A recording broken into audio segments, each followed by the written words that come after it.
So that you mentioned the tax Sure. aspect of that. Why? What are the costs? I guess that you could say are attached to that increase. And I know I've talked Absolutely. to other municipalities. Everyone has Yeah. their own reasons. How about on this end? Sure, let's talk about that. So last year's budget was 2024, 112 million.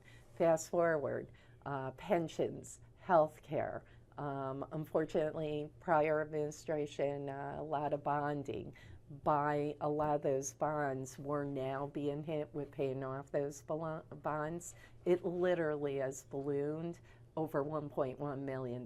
So that's 1.1 mil of the 4 mil. This year's budget is $5 million more than last year's, and it's not, new positions, nothing like that. It literally is costs beyond our control. New York State mandated costs for pensions, healthcare costs, et cetera. We're doing more with less. So for us to keep that tax increase so minimal at 1.89 is a Herculean effort because the budget went up close to $5 million at the same time. We're not increasing the garbage fee, and we have that 1.89 increase. So for us to do that, you have to think innovatively, creatively. You have to positions. We've had a number of positions. We're thinking differently, whereby they've been vacant, say, for 2 years, 3 years. Okay, how can we perform that service, provide that service differently, better, more efficiently? So we're deferring certain positions that haven't been filled for years.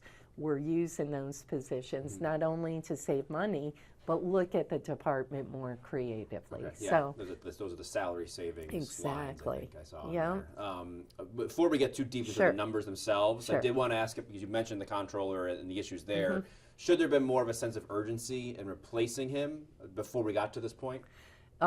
Listen, there's a pool of people out there. It's a niche. And quite frankly, you have to find a municipal comptroller. So, we hired someone this past year.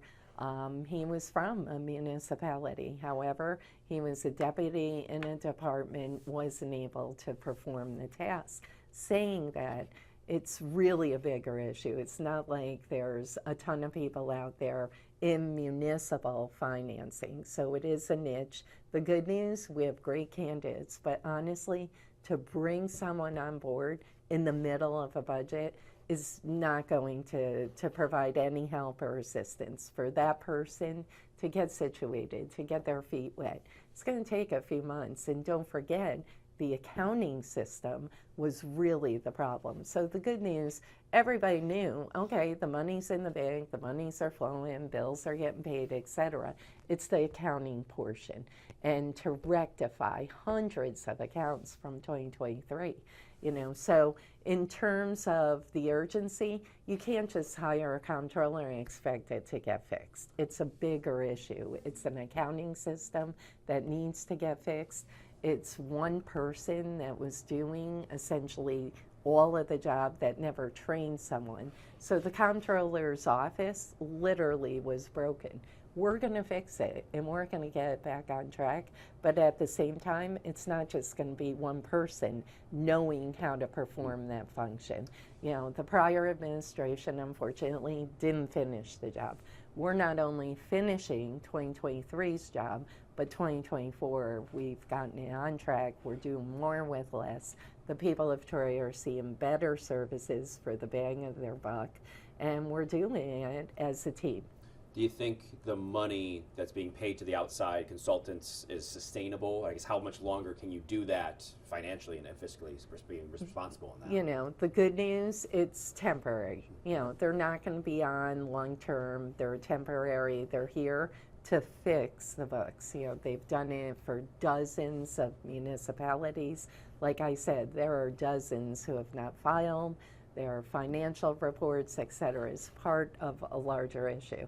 The accounting firm that actually is here, we were fortunate. They were between numerous clients, but literally they're getting calls like every 3-4 days for municipalities in similar circumstances. So it really is part of more of a crisis throughout New York State. The reporting is more complex. The pool of candidates out there is very minimal.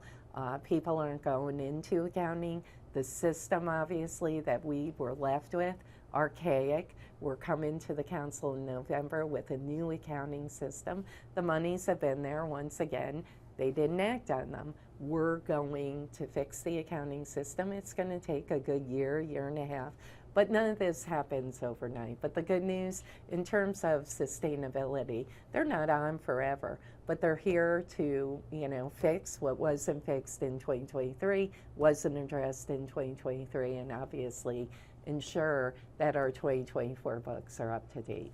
You were city council president at one point, so you kind of know how this works, especially from the other end. Yeah. And we know that the current city council presidents had already released a statement today and had thoughts leading up to this. The question of transparency. I guess if you put yourself back in that role, in those shoes, would you been okay with? There wasn't a press conference or anything like that. It was around midnight when the budget was released. Would that have been okay with you? Would you have been frustrated by how the budget was released and just the process? Not at all. Remember, you have the legislative branch, you have the executive branch. Legislative branch has no input on preparation of the budget, etc. Different branch of government, much like the Senate, Assembly, and the governor. They don't meet prior to help the governor prepare that budget. It's delivered to the legislative branch.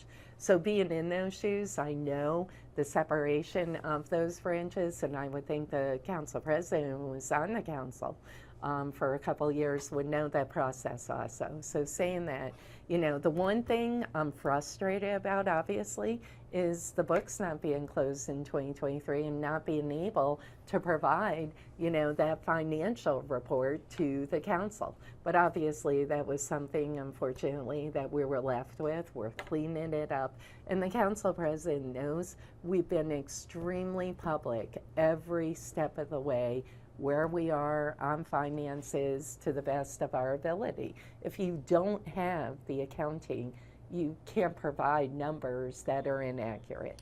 And as you know, the prior comptroller actually tried to do that and got roasted publicly. Yeah. We're not going to do that. That's just irresponsible. We're now in a position where we have 2023 numbers, the books are closed, we have 6 months of numbers, but it took, a miraculous effort and a number of people, including the deputy mayor, people in finance, like I said, who literally were just told what to do, but had no idea what they were providing in terms of the budget. They just had a tiny piece. Right. So, saying that it's really, truly a heroic and just huge where we are today compared to where we were last month, 2 months ago, etc. But we've been very public, and now the process kicks in. The legislative branch, they have the budget. They've scheduled their budget meetings. Tuesday evening, we'll give the overview at the finance meeting. We'll provide that overview and then go through the finance department, the comptroller's office, the mayor's office, and then, from that time throughout the month of October, budget meetings, budget hearings, and then the budget will have to be passed on or before December 1st. And, we'll have a budget. What I am hoping is that we have bipartisan support. It's a sound budget. It's more with less. As stated, it's under the tax cap. It's one of the, least tax increases, minimal tax increases in recent years. We've kept the garbage fee with no increase, despite, that $5 million of, unfunded mandates, et cetera, pensions and all of that. But to get back, being on the legislative side, prior years, the prior mayors, et cetera, they deliver budgets, we accept them, and we move forward. So, that process has, been going on for years, and I was council president. It's not like the prior mayor would give me a heads up, whatever. It's filed with the clerk per the charter, and then the council kicks in, and then does its job. Yeah, because I just had Yeah. this conversation in Schenectady, because he also chose this year, Mayor McCarthy, to just do a sort of a handover without a big press conference or anything. I guess, is that okay for the public to know where the money's going? Is there a better way to communicate that when it comes to unveiling something like this? Or Well, do you think that's yeah. accomplished in the hearings? That happens beginning Tuesday. Okay. So we deliver the budget, and obviously, me talking to you, it's online. There's, it's very, very transparent. And I was on the legislative side. Sure, would you love to have a show, et cetera? We are not in a position this year to kind of have that show that you said, the dog and pony, where, I'd have a press conference, et cetera. I mean, for us to deliver that on time, there were so many people who doubted us. It truly was a great team, and I'm not just saying that. It really, we literally had IT here to upload it. We had folks, from home, working in their pajamas. We had general services here in case we needed something. Yeah. So, to see the sausage made in such a one-on-one position, I was intricately involved. I know, the prior mayor, he had a comptroller. He had, others doing that, saying that. It was a true team effort. We literally went line by line. I'll give you an example. Outside consultants, we've cut that dramatically. Our marina is operated now by an outside consultant. We're now, next year, bringing that in-house, saving the taxpayers $150K on top of really knowing how to market Troy to the boaters that are coming in from all over the world. Another example, one of our departments had a $40K line. We called her at home literally last night and said, hey, we found this $40K line for a consultant. Who is it? Do you need it for next year? What's the plan? She goes, oh, I've had that in there for a couple years now. She said, we haven't needed a consultant for 2 years. That's $40,000 that was in the budget that they carried through and just proposed each year because they've had it in the budget each year. So what we did was very methodical. We took a scalpel. We didn't, take an axe. We literally went line by line, talked to department heads. They were a part of the process. You should know, many department heads would just hand in their budget and basically told us the comptroller took care of that. It was much different. It was really a team effort, very involved, very detailed, very innovative, and we'll see where it goes. And I know a number of council members have already called us with a couple questions, and they're thrilled at what we've proposed. Perfect. And, leads to my next question. Okay. If we go to just a couple of the tenants Sure. here, the police budget, I think Yes. in your message it was at $2 million more, maybe across the board. I looked and saw you've got raises 5,000 to 10,000, as much as 17,000 Oh, yeah. in some facets Yeah. of that. Is that something, do you think, a council led by Democrats, a little bit different political ideology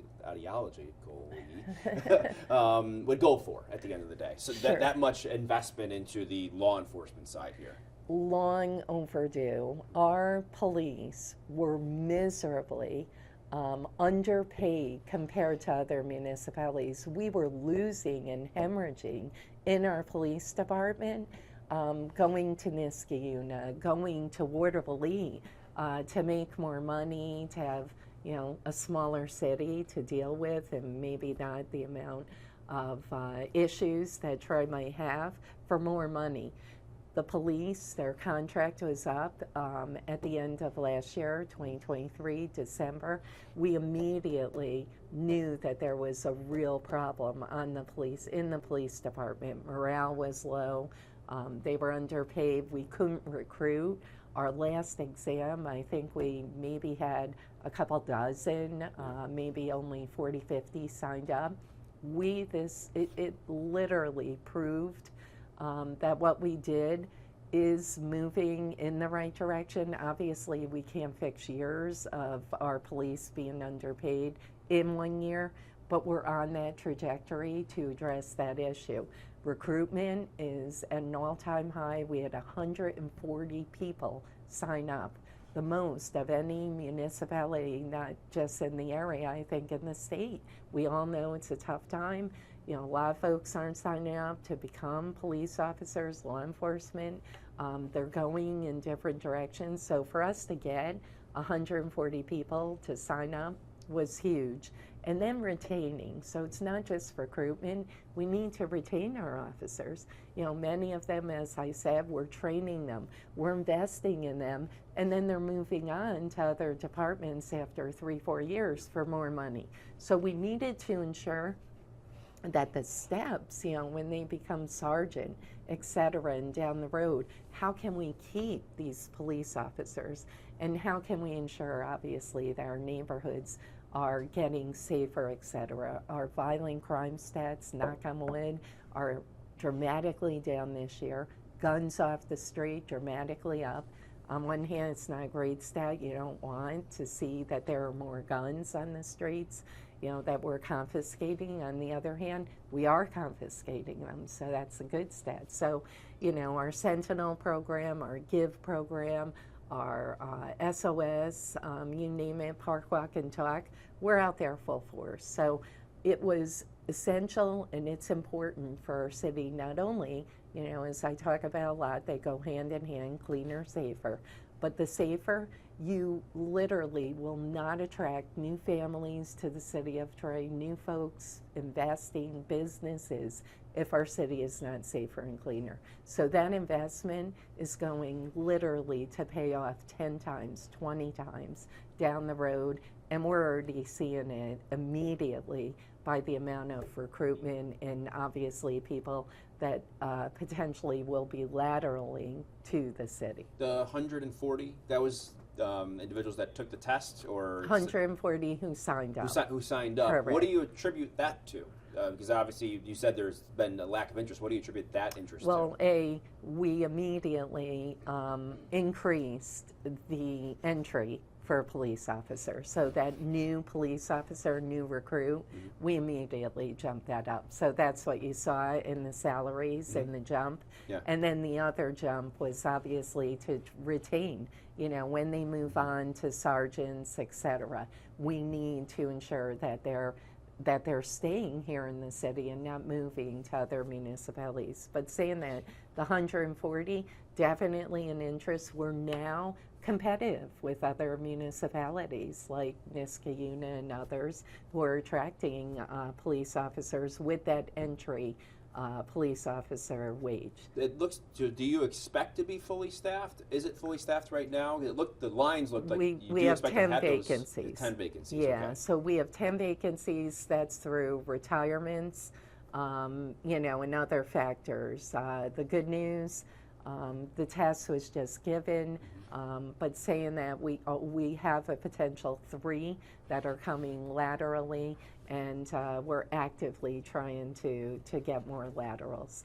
Generally, those salaries that are now allocated, those will go somewhere else into that general fund? Oh, no, they'll stay with the police department. Okay, they will stay with the police department. Okay. Yeah, because what you want to do, just, you know, budgeting 101, keep that position funded and not move it, so then when we could get someone in there immediately. Okay, so that way that position stays. Yeah. Got it. Fire department position, same question regarding that. How staffed are you right now, and what? We only have a couple vacancies, so yeah, we're pretty much fully staffed at the fire, and you know, once again, you know, we're one of the few municipalities that also has a city-run ambulance with a fire department, and we all know, you know, larger issue, once again, that private ambulances are, you know, not out there, and they're folding, and so more and more pressure on city-run ambulance services. So from there, I go to the capital projects, and that's the $7.5 million next year, right? Is that to redo? Is that the 5th Street? What station was that? Oh, report on no, that? Lansingburg. That's Lansingburg. Yeah, Yes, so okay. what's going on with that? You should know. Is that the one with the green roof? Yes, Okay, down yes. in, it's Okay. 'Cause terrible. I've done a On story on Fifth that Ave. before. Oh my Yes, gosh, yeah. it's honestly, it was built back in the 70s. Yes, It yep. literally has surpassed, it was only supposed to, be around for 15 years. Now we're going on 40, I Right. believe. It's just, talk about archaic and Yeah. unsafe. And that's been on the just- books for a couple years, right? That plan? Here's what's going on. So Yeah. ARPA money, when I was on the council, we appropriated money for a new firehouse. It doesn't fund the full firehouse, but got everything rolling. Unfortunately, it just was on the back burner like many things, like I said, Campbell Ave, Eddie's Pump, another one that just was sitting there. Unfortunately, the discussions with the property that we were going to buy just never progressed. So picture a year, nothing happened, the funds are there, ARPA money. We came in, we immediately, second week in office, got it back on track, got the property owner where we want to build the new fire station here in the office. He agreed to a dollar amount just last month. We closed on the property. There's a phase 2 environmental. The bid just went out yesterday. We're hiring a firm. It's very minimal. There's a couple tanks underground. We'll clean that up, and then we'll put bids out to begin that construction. Okay. So you should know it's funded $1 million to get the design going, et cetera. So at some point, we will have to bond to build that new firehouse. We're just not there yet. But the good news, it literally was dead. We reignited it, no pun intended, and we're on our way to building a new firehouse, which is desperately needed in Lansingburg. All right, next one, the Riverwalk Trail. Yeah. $6.2 million for that. What's and that's this year, right? I think that. Then this budget, yeah. And remember, so the capital projects, many of them are not funded yet. Right. But This is correct. Yeah. Exactly. Okay. Thank you. No, some people think, and Shane will tell you, they'll look in the budget and they'll like even supervisors, and they're like, "Hey, so I'm getting, my, Right. new sanitation truck, et cetera." It's like, well, there's a whole process That's not for how it that. works Yeah. yet, yeah. But But in terms of a project, Yeah. how this No, what's behind this yes. the trail? You That's got the it. question, yeah. So, as you know, the seawall, $25 million project. This is near and dear to my heart. I'm very passionate. I'm sorry. I didn't mean to just keep reading down. Oh, sorry. I'm in the way. That's why we have you. I'm super passionate about the waterfront. I've worked with communities all throughout my career, all throughout the state. We have a second to none waterfront. We don't have 77, blocking our waterfront. It's right here, 8-mile stretch. We're going to take advantage of it. In fact, American Cruise Line, I don't know if you heard, they're doing 16 dockings, 100 passengers from now through up to November here in Troy, which will be frequenting our restaurants, our shops, and they're actually paying for each docket, and we're talking about 2025, and we potentially are going to be a port of call, Manhattan to Troy, with 100 folks, 8-day trip. Super nice, look it up, it's super cool. But saying that, back to our waterfront, so much potential, and we need to use the Hudson River as the front door to economic development, to walking trails, to bike trails, water trails, canoeing, kayaking. This is another step extending that vision.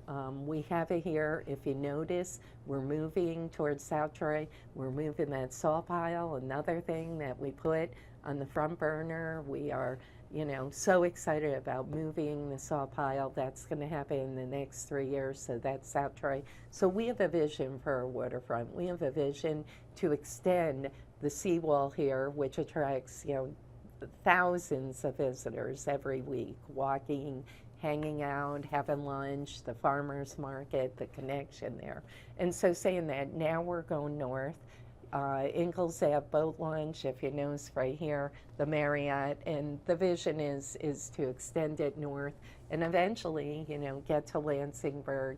And obviously, there's some spots that will have to go on road, but the majority, the properties we own, the easements that we'll be able to obtain. So that is a capital project near and dear to my heart, and obviously continue the economic development that's happening along the waterfront. So huge project, and we're moving forward with that. So from there, the intention behind the Monument Square redevelopment. Yeah, thank you. So much to that, I'm sure. Yeah. The good news, once again, we're very active. As you know, 6 proposals have all gone south. Unfortunately, have not progressed. The governor did appropriate $19 million out of the state budget for Monument Square.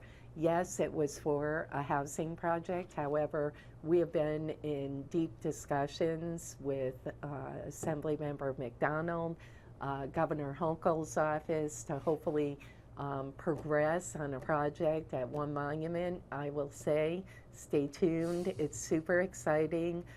There will be a component of housing, maybe not directly on the site. We have a number of projects that are connected to One Monument. But, I will tell you, Tom, without talking out of school, we had a number of charrettes. We've had a number of public meetings talking to the public. What should happen with One Monument? Every charrette, every public meeting, and Seamus lives in the downtown, literally there was always that public portion. People really want to see, obviously, the view shed protected. They want to see a little bit of economic development, but that site is made for some public amenities, for, potentially there was always talk about the farmers market. We all know that the atrium is falling apart. The roof is leaking, windows are just falling down. The atrium is not a place for the farmers market in the winter. So saying that, a lot of discussions happening. We're super excited, and I really want to thank John McDonald. He has really partnered with us to get a new project moving forward. So I'll tell folks, stay tuned. Some exciting things. Will the state funding for that have to change in that aspect? No, it's going to be a different intention behind it? No, the good news, the 19 mil, it literally is for the site. Okay. And there was always talk, well, it's for Hoboken. No, it was never appropriated Hoboken only. It's for that site. So if the governor and John and folks give a thumbs up, our vision will hopefully come to fruition. But as you know, it's very painful to be at the farmers market and have thousands of people. We're literally number 3 in the country, and then you see that hole in the ground. It's very painful. It's a priority of ours, and we're going to get a project developed there, and people are going to be really excited.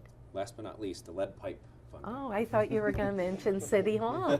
Well, I guess. Wait a minute. I guess I didn't. I should have been more specific. A City Hall in that a public Not space. at One Monument. Okay. I will tell you right. separately. We did get 8 proposals. We've narrowed it down to 4. And we hope to have an announcement by mid-November, end of November. So not at One Monument. Correct. So 4 proposals at 4 other proposals, locations in the city. Very exciting. Is there a specific one that you were looking in that you want more than others? No, I must tell you, we were surprised. Like, we knew a couple of the proposals that would come in. For instance, the floor here, city floor. They came in. But then we received like these really unique public-private partnerships, and it took us off guard, to tell you the truth. Like, I had a vision, and now seeing all 8 were really interesting, from Lansingburg to North Central, you name it. But we had to narrow it to 4. So stay tuned on that front. We do hope to have an announcement by the end of November, which will find a permanent home for City Hall. Is there a cost in this budget attached to that? We're here for another year, right, okay. So 2025 now. That's not on the budget. But there will have to be 2026. Once you get correct. farther in the process. Correct. Okay, now lead pipe. Yeah, funding. lead I guess I pipe, assume that for some reason City Hall was whatever. It's okay. So There's now a lot going on. Yeah. So the lead. So you add it up. Yep. I guess how much is that? I mean, it's $6 million this year, 10, and then 10. And I don't know. Yeah. That's an accounting issue. Depending on how that accrues. What we did, we estimated Right. for now. So Okay. if you think about it, we're almost 60% inventory. We have about 1,500 Okay. lead pipes out there. Obviously, this is a huge commitment. It's aggressive. It's ambitious. I want to replace all lead pipes in my first term. A lot of people are saying you can't get it done. Saying that, the good news, we've already received close to $13 million of the bipartisan infrastructure. EFC is working with us right now, and we'll be going gangbusters next year. We have one contractor on board right now. We're replacing lead pipes right now, all up till the ground freezes. Next year, we plan to go gangbusters. An RFP is going out shortly. We'll hire multiple contractors, start using that money because we haven't received the money yet. Mm-hmm. And once that money starts flowing, we'll have 2-3 contractors in 2025. We estimated it's a $25 to $30 million program. So that's where you see the capital going in. If we're able to use more than $6 million next year, we're going to use it. Right. But we're estimating when you have 2-3 contractors, you figure for each lead pipe, you're talking anywhere from $5,000 to $10,000, depending on how complex the fix is. And so saying that, and you're fixing both public and private, or you're replacing. So saying that, we've estimated $5 to $6 million next year, and the following years to replace all lead pipes. Is that that range, 25 million, not little, but 25 Yeah. to 30 million? Is that contingent upon, I guess, projecting 100% inventory, or will it fluctuate depending on how much inventory you get? Like I said, I imagine yeah. their goal is 100, Our but you might goal not is get 100, that. exactly. So, right now we're nearing 60%. We're using artificial intelligence. We literally have gone door to door to get that inventory up. We've replaced to date, by the end of the year, we'll have over 300 lead pipe replacements. So saying that, for next year, if you figure 300, we have about 1,500 that are inventory now, so that leaves, 1,200. And then we're kind of using that stat. If we get 40% more, we're basing those monies on the stat that we'll have. You figure we have 1,400 now, double it, and more. So figure about 3,000 replacements, give or take 200. Was that cost what you were expecting coming in, or was it a little bit of a surprise for the lead pipe? Expecting, we've been talking 25 to 30 mil from the beginning. Even the prior administration, they kind of threw out a 20. We bumped it up, they said about 20 mil. We bumped it up because we are seeing, yes, it's $5,000 for the easy replacement, but some can range up to 10 grand. So, and as you know, materials are escalating, costs are escalating. To purify water, chemicals, etc., that's all escalating. So we want to factor that in. And remember, so we now have close to 13 mil. That's loans and grants, 0% loans, grants. And then we'll have to get another, say 14, 15 mil. We're going to be very aggressive. The feds just announced another pot of money.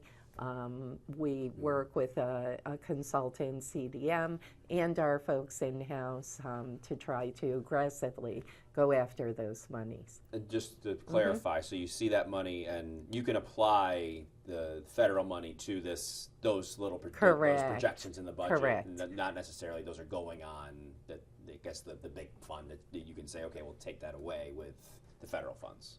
Right? The 6-10-10. Oh, yeah. You can say, I'm going to go apply the federal funding to that 6. Yeah. And that almost, I guess, for lack of a better term, kind of wipes it clean. Correct. Right? Zeroes it So out. correct. Okay. So picture, and that's the whole other, question. We may have to front a couple million. Like to date, we have used ARPA money and water fund money to replace lead pipes. We're hoping, obviously, ARPA money limited. Much of that is already encumbered. So, we're aggressively going after the federal and state monies because we don't want to put it on the taxpayers' backs. Yeah. And even if we front, like say, $1 or $2 or $3 million through bonding, it's reimbursable. Right, you can get that so back if the funding comes in. exactly, Got it. yeah. So a lot of those capital projects that you do see in the back, minus the major fire apparatus, major equipment, etc. Pretty much everything else, we are either being reimbursed on an 80% level, 90% level.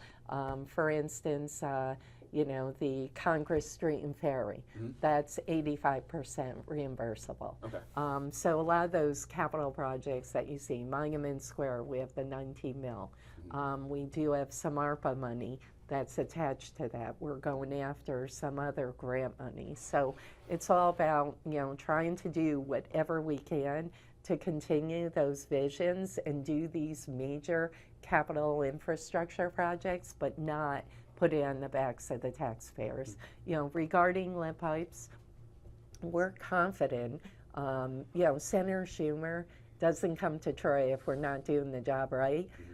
So saying that with the support of Senator Schumer, our state legislators, John McDonald, et cetera, we're one of the municipalities who are leading the charge with lead pipe replacement. We get calls, Seamus gets calls from Poughkeepsie, other municipalities, how are you doing your lead pipe replacement? Are you fully paying for it? Some municipalities are doing half and half. We'll pay for the public side, you pay for the private. We're doing the full shot.